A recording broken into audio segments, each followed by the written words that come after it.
নমস্কার বন্ধুরা, স্বাগত সবাইকে ডিফেন্স শো বাংলার আরও একটি নতুন ভিডিওতে। ভিডিওটি শুরু করার আগে দুবাই এয়ারশো এর এই ভিডিওটি দেখো।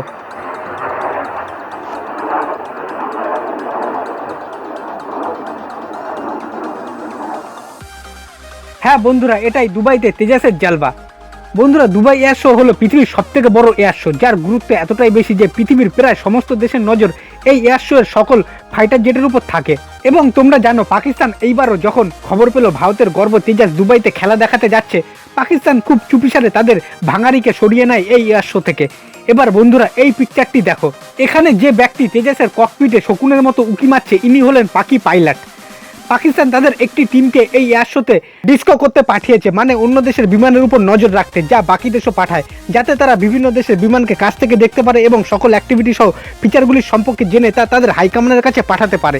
কারণ একটি দেশ ফাইটার জেট কেনার পর তা পাইলটরাই ফ্লাইং করবে। কিন্তু এখানে পাকিস্তানের এই টিমটি হঠাৎই ফাইটার জেট নিরীক্ষণ করতে করতে তেজাসের দিকে চলে আসে এবং ভারতের হাল তেজাসের প্রতি তাদের কৌতূহল কতটা, তা এই ছবিটি প্রমাণ।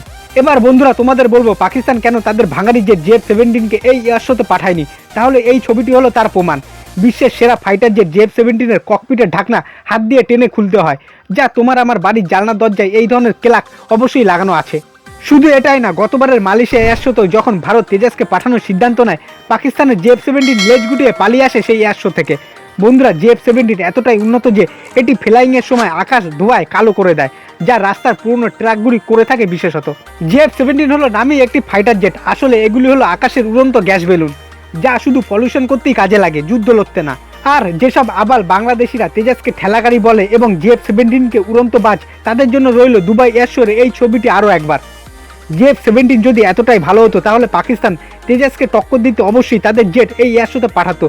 কিন্তু পাকিস্তান তা করেনি, কারণ পাকিস্তান ভালো করেই জানে JF-17 এই এয়ারশোতে তেজাসের সামনে কোনো দিক থেকেই টিকতে পারবে না এবং বেইজ্জত হয়ে JF-17কে মুখ কালো করে পাকিস্তানে ফিরতে হবে। তাই পাকিস্তান এই এয়ারশো থেকে তাদের JF-17কে কেন দূরে রেখেছে, তার প্রমাণ হলো আরও একবার এই ছবিটি। এই ধরনের বিমান টাকার অভাব ছাড়া কোনো দেশ কোনোদিনও নিজেদের বহরে সামিল করবে না।